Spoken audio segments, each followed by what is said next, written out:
సంవత్సరాల తరబడి ఎన్ని మందులు వాడినా మీ మోకాల నొప్పులు తగ్గట్లేదా? ప్రాణ పెయిన్ క్లినిక్ లో అత్యాధునిక చికిత్స.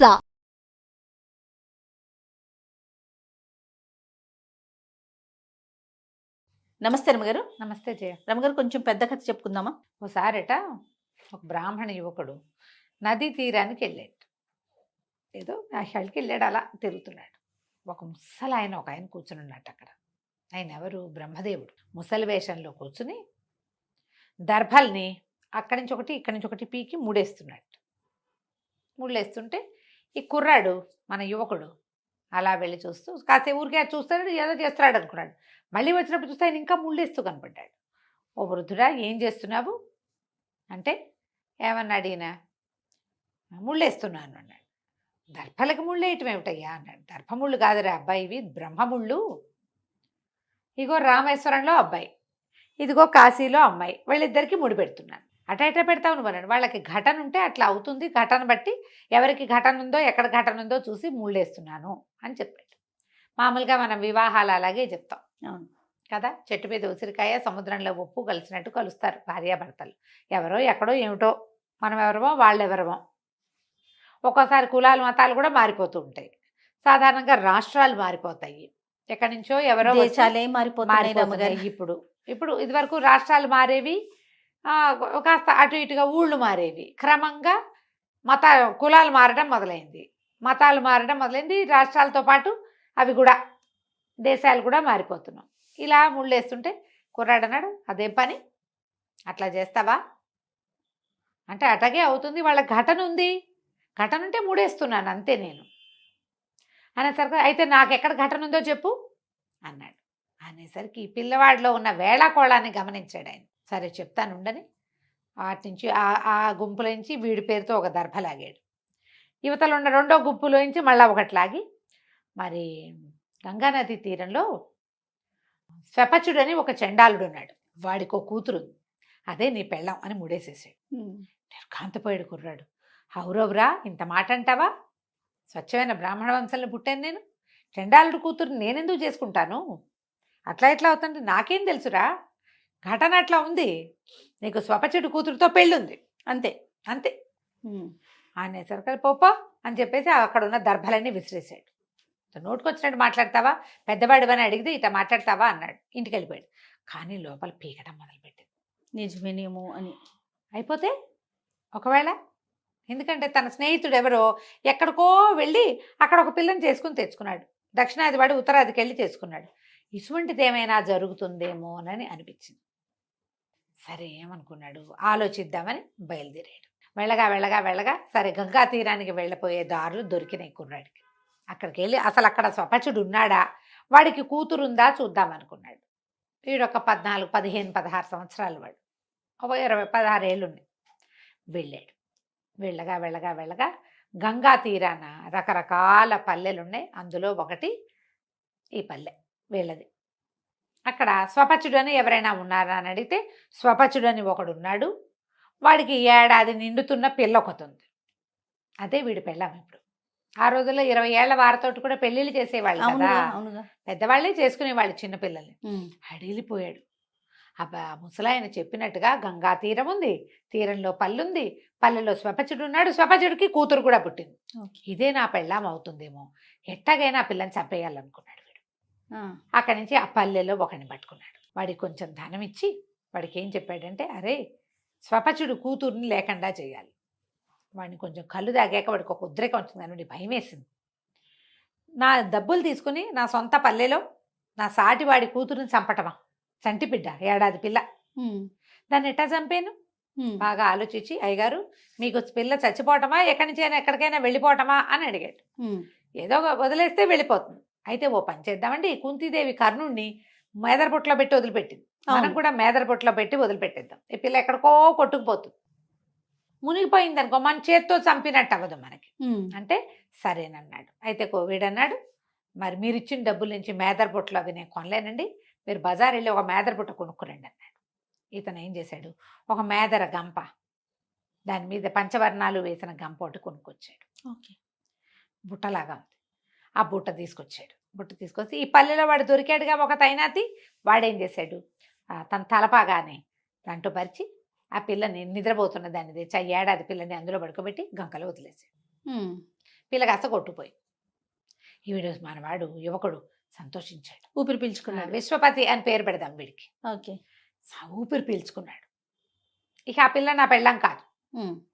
ఇప్పుడు ఇక్కడ ఇంకా అవకాశం లేదు కదా, బ్రహ్మముడి మార్చేసాం మనం అని ఇంటికి వెళ్ళిపోయాడు. ఇంటికి వెళ్ళిపోయాక ఇంకొక 2 ఏళ్ళు గడిచినాయి. 3 ఏళ్ళు సరే సంబంధాలు చూడడం మొదలుపెట్టారు ఇంట్లో. చూస్తుంటే ముందో సంబంధం కుదిర్చారు. ఆ పిల్ల మండ్రగబ్బ కుట్టి చచ్చిపోయింది పెళ్ళికి వారం రోజుల ముందు. అయ్యో రమ్మ. అలా అయింది. కొద్ది రోజులు గడిచింది. మళ్ళీ ఇంకో సంబంధం కుదిర్చారు. ఈసారి పెళ్లి మండపంలోనే బిళ్ళబీటుగా విరుచుకుపడిపోయి మేనమామ చచ్చిపోయాడు. దాంతో వద్దనుకున్నారు. ఇలా అయింది కదా, వాళ్ళే వెనక్కి జారిపోయారు. ఇంకా కొద్ది రోజులు గడిచింది. పెళ్లి పీటల మీద దాకా వచ్చాక పెళ్లి కూతురే విరుచుకుపడిపోయింది. చూస్తే దానికి మూర్ఛరోగం ఉంది. దాన్ని ఎట్లా చేసుకుంటారు? వదిలేశారు. 3-4 సంబంధాలు కుదిరితే పిల్ల చచ్చిపోవటమో, తల్లి చచ్చిపోవటమో, పిల్ల కాలు విరిగిపోవటమో, పిల్లకి జబ్బు చేయటమో అయినా ఇట్లా. దాంతో ఈయన మంచి సుడిగాడు వీడితో సంబంధం కుదిరిస్తే ఇట్లా అయిపోతాయి పెళ్ళిళ్ళని ప్రచారం పేరు. ఊరికే అయిపోతుంది. ఇదిగో పూలంటే అదిగో తోక. అవును. ఈ అక్కడి నుంచి ఇంకా పెళ్లి సంబంధాలు కుదరలా. ఇంట్లో వాళ్ళు చాలా చింతపడేవారు. ఓబులేసు కాళ్ళు కదపకు. చాలా చింతిచ్చి బాధపడుతుంటే వీరికి విసుగు పెట్టింది.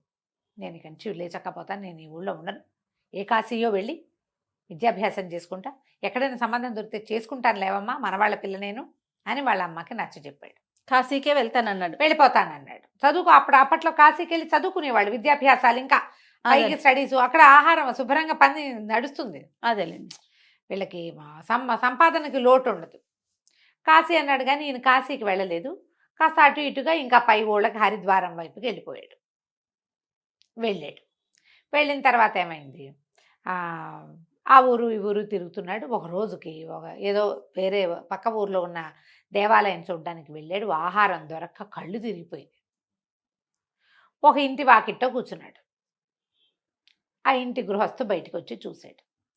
బాబు ఏ ఊరండి ఏమిటండి అని కనుక్కుని, మనవాళ్ళ పిల్లవాడేను అని ఇవన్నీ కనుక్కుని, ఏం యజుశాఖ అండి మీది? రుక్శాఖ అంటే మాది రుక్శాఖ అని చెప్పుకున్నారు. ఇందులో శాఖలు ఉంటాయి. కృష్ణ యజుశాఖ అనేది ఒకటి, రుక్శాఖ అని ఇంకొకటి ఉంటుంది. ఆ శాఖలు కనుక్కునేసరికి అబ్బో మన శాఖే బాగుందని, అయ్యా రండి లోపలికి, అన్నం తిందురు కానీ భోజనం చేయండి, కాళ్ళు చేతులు కడుక్కొని మొహం కడుక్కోండి అని పిలిచాడు. నిన్నటి నుంచి నడిచున్నాడు. ఎక్కడా మంచి ఆహారం దొరకలేదు. కాళ్ళు తేలిపోతున్నాయి ఈ అబ్బాయికి, విశ్వపతికి. సరే స్నానం చేశాడు. వాళ్ళ పెరట్లో చక్క ఆకేసి వడ్డించారు. ఈ భోజనం చేసే సమయంలో మీకు ఆస్తి స్వాస్తి ఉన్నాయా, ఎంత మటుకు చదువుకున్నారు, అప్పచెల్లెళ్ళు ఉన్నారా, అది ఇదంతా కనుక్కొని బోల్డ్ ఆస్తుందని, వివాహం కాలేదని, వివాహానికి ఏదో ఆటంకాలు వచ్చాయని ఇక్కడికి వచ్చానని చెప్పాడు. చెప్పేసరికల్లా వీళ్ళకి ఒక పిల్ల ఉంది. 12వ ఏడు పిల్ల పేరు అన్నపూర్ణ. ఆయన వీళ్ళు ఆలోచించుకుని పెళ్ళాన్ని చెప్పాడు. ఏమే శుభ్రంగా రూపసిగా ఉన్నాడు, పిల్లకి ఈడే పర్వాలేదు, వృద్ధుడు కాదుగా, యువకుడే, ఒక 20-30 ఏళ్ళు ఉంటాయి. 30 ఏళ్ళు ఉంటే మంచి పెళ్లి కొడుకు. ఓకే. ఆ రోజుల్లో పిల్లనిచ్చి పెళ్లి చేసేద్దాం. పిల్ల ఇంకా పెద్దదవల, ఇవాళ రేపో పెద్ద మనిషి అవుతుంది అంతే, అంత వయసు ఉన్న పిల్ల, పెళ్లి చేసేద్దామని అనుకున్నారు. సరే వీడికి అక్కడెక్కడ పెళ్ళిళ్ళు అవటం లేదు కదా, ఎక్కడ సంబంధాలు కుదరలా, మన వాళ్లే కదా, మన శాఖే. సరేనని పెళ్లి కొప్పుకున్నాడు.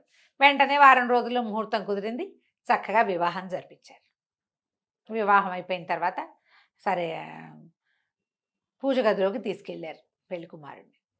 తీసుకెళ్ళేసరికల్లా అక్కడ చక్కగా పెద్ద దేవుడి మందిరం, పక్కన ఒక మేదర బుట్ట పెట్టుంది. పై ఉలిక్కి పడ్డాడు. ఈ బుట్ట ఏంటండి అన్నాడు. ఆ బుట్ట దేవి వరప్రసాదం ఆయన, మాకు సంతానం కలగల చాలా ఏళ్ల పాటు. 11-12 సంవత్సరాల నాడు మా ఆవిడకి ఒకనాటి రాత్రి కలొచ్చింది. పార్వతీదేవి కల్లో కనపడి, గంగానదీ తీరానికి వెళ్ళు, నీకు ఒక సంతానం దొరుకుతుంది అని చెప్పింది. ఆ చెప్పింది పార్వతీదేవి అన్నపూర్ణావతారంలో గరిటె పుచ్చుకొని కనపడింది. మేము అప్పుడు కాశీలో ఉన్నాం. అందుకని నా భార్య వెళ్ళి గంగా తీరంలో కూర్చుంది, కలొచ్చింది కదా అని మేదర బుట్ట కొట్టుకొచ్చింది. అందులో ఈ ముద్దులు మూట కట్టే ఏడాది పిల్లుంది. పిల్లకి మేము అన్నపూర్ణ అని పేరు పెట్టుకుని పెంచుకున్నాను ఆయన. ఇంకా మాకు దొరికిన పిల్లని అందరికీ తెలుస్తుందని మేము ఆ ఊళ్ళో ఉండలేదు. అక్కడి నుంచి వచ్చేసి ఇక్కడ స్థిరపడ్డాం. అమ్మవారి పేరే పెట్టుకుని పిల్లనే అమ్మవారిగా కొలుచుకుని పెంచుకున్నాం. ఆ బుట్ట అదేనన్నాడు. నిర్ఘాంతపోయాడు. తను వదిలిపెట్టిన మేదర బుట్ట వీళ్ళకి దొరికి వీళ్ళు వేరే ఊరు వెళ్ళిపోయి మళ్ళీ తనకి పెళ్ళైపోయింది. ఇక కామ్గా ఉండిపోయాడు. ఒక రకమైన నిశ్శబ్దంలోకి వెళ్ళిపోయాడు. ఏం మాట్లాడాలి. వివాహ తంతులన్నీ మూసినాయని అయినాయా. టక్కన ఊరికే వాకిటోకి వెళ్ళొస్తున్నట్టుగా వెళ్ళి బయటికి వెళ్ళిపోయాడు. ఈ అమ్మాయి అన్నపూర్ణ తెలివైంది. ఆ బుట్టను చూడంగానే ఈ మొగుడి మొహాల్లో రంగులు మారిపోవటము, తర్వాత అతను నిశ్శబ్దంగా ఉండిపోవటము గమనించింది. ఇతను బయటికి వెళ్తుంటే వెళ్ళిగా వెనకాల వెళ్ళింది. నడుచుకుంటూ వెళ్ళిపోయాడు. పిల్ల ఇంకా ఇంటి కోసం చూడలా, వాడు వెనకాలే పడి వెళ్ళిపోయింది. మొగుడు వెనకాలే పడి అతను వెళ్ళిపోతున్నాడు. ఆ విశ్వపతి అతని వెనకాలే ఈ పిల్ల వెళ్ళింది. తను ఆలోచించి ఆలోచించి బ్రహ్మరాతను తిరగరాయాలని చంపేయటానికి కూడా నేను సాహసించిన మళ్ళీ ఇది నా పాల్పడిందే ఎవరెవరా అని అనుకుంటూ ఇక ఆలోచన పిచ్చెక్కిపోయిందనమాట. నడిచి నడిచి నడిచి నడిచి నడిచి ఏదో ఒక సత్రంలోకి చేరాడు. ఎక్కడో ఈ పిల్ల కూడా సత్రంలోకి ప్రవేశించింది. ఇతను వెళ్ళాక ఈ హంపకంపాలతో జ్వరం వచ్చేసింది అతనికి. విపరీతమైన జ్వరం. ఆ సత్రం వాళ్ళు అయ్యో పాపం వచ్చిన బ్రాహ్మడు ఈయన ఏమిటో జబ్బు చేసింది ఇట అని ఏదో వైద్యుడిని పిలిపించారు. ఇతనికి సంధి వచ్చేసింది. ఏవో మాటలు, డెలీరియం అన్నమాట. ఏంటి మనం భగవంతుడి రాతను తిరగరాయడానికి మనం ప్రయత్నం చేస్తే చివరికి ఏమవుతుంది? అయితే ఈ పిల్ల ఏం చేసింది, నేను సేవ చేస్తానండి, నాకు ఎవరు లేరని దగ్గర కూర్చుని వీడికి అనుపానం పథ్యం పానం చూసి డాక్టర్ ఇచ్చిన మందులు అయినవరా వైద్యుని పిలిస్తే ఆ రోజుల్లో మనకమలే డోలోలా పారాసెటమాలా ఎప్పటికో తగ్గాలి. ఎన్ని రోజులో పట్టింది జ్వరం తగ్గడానికి. అయితే ఈ సేవ చేయడానికి ఉన్న పిల్లని గమనించుకున్నాడు. కొంచెం స్పృహ వచ్చాక అతను భార్య అని తెలిసిందా? అమ్మాయిని గుర్తుపట్టాల అతను. మతిపోయింది వాడికి, మతిపోయింది. ఇక ఉండిపోయాడు అట్లా. ఈ అమ్మాయి మెల్లిగా సేవ చేసింది. కొన్నాళ్ళకి అతను కొంచెం కోలుకున్నాక రోజు అన్నం తెచ్చిపెట్టి, సత్రంలో ఏముంది ఆ రోజుల్లో సత్రాలు ఎవరైనా పని చేయడానికి కుదురుకుంటే వాళ్ళకి అన్నపానాలు హాయిగా నడిచిపోయేవి. ఫ్రీ సత్రాలు ఉండేవి ఎక్కువగా. ఇన్నాళ్ళు ఎందుకున్నావు అలా అడిగేవాళ్ళు కాదు. ఇట్లా జబ్బును పడితే జబ్బు తగ్గేదాకా సత్రంలో ఉండొచ్చు, నామకే వాస్తే ఎన్నాళ్ళు ఉంటారు అని అడిగేవాళ్ళు. జబ్బు చేసిన వాడిని ఏమడుగుతారు, తగ్గేదాకా ఉంటాడు. ఈ పిల్ల కూడా ఏదో ఆ పై పని చేస్తూ వంట పనికి సహాయం చేస్తూ ఇతన్ని చూసుకుంటూ ఉండేది. నెల పట్టింది అతనికి తగ్గడానికి. నెల రోజుల తర్వాత ఆ అబ్బాయి ఈ పిల్లని చక్కగా చూసుకున్నాడు. పిల్ల చక్కగా ఉంది, చక్కగా పనిచేస్తుంది, అన్ని అనుపాను కనుక్కుంటుంది. సరే, సత్రంలో వాళ్ళు అన్నారు, పెళ్లి కాని పిల్ల బాబు, ఒంటరి పిల్లట, మీకు ఏమైనా వివాహం కాకపోతే ఈ పిల్లని పెళ్లి చేసుకుని ఎంతో బాగా మిమ్మల్ని చూసిందంటే పెళ్లి చేసుకుంటాను అన్నాడు. పెళ్లి చేసుకుంటానంటే ఆ అమ్మాయి అడిగింది, మీకు వివాహం కాలేదా అని. అంటే అయ్యింది, కానీ ఒక విరక్తితోటి దాని మీద మనసు తిప్పుకున్నాను అని చెప్పాడు. అక్కడి నుంచి వివాహం తంతు అన్నీ ఏర్పాటైనాయి. వాళ్ళే చేశారు ఆ సత్రంలోనే. అప్పట్లో పెళ్ళిళ్ళకి మనకు మళ్ళీ బఫేలా డిన్నర్లా ఏముంది, తూతూ మంత్రం చేసుకునే వాళ్ళ చక్క మంత్రం ఉండాలి, సన్నాయి ఉండాలి, మంత్రం ఉండాలి. ఇకేం ఉండక్కర్లా. ఏదో పసుపు బట్టలు కట్టుకున్నారు. సరే, సూత్రధారణకి తాడు పుచ్చుకుని మూడైపోయేసరికి అలా అమ్మాయి మెళ్ళ మంగళసూత్రాలు కనపడ్డాయి. బ్రాహ్మడికి నిర్ఘాంతపోయాడు. ఏమిటి నువ్వు వివాహితవా అన్నాడు. మంగళసూత్రాలు నుండి మళ్ళీ పెళ్లి చేసుకుంటున్నావంటే ఇది వరకు అయిందండి వివాహం, కానీ ఒక విరక్తితో ఆ వివాహాన్ని వదిలించుకున్నాను అని చెప్పి తను చెప్పిన వాక్యమే చెప్తోంది. నవ్వింది పిల్ల. నవ్వేసరికి వీడికి స్ట్రైక్ అయింది. అవురా, ఇది కానీ నా పెళ్ళాం కాదు కదా. వాడి గుర్తు కూడా లేదు ఆ పెళ్లిలో. ఆ పిల్లని అప్పుడు చూసాడు అతను. మనసు ఈ అనారోగ్యంతో మర్చిపోయాడు. అప్పుడు స్ట్రైక్ అయింది. చేయిపుచ్చుకుంది.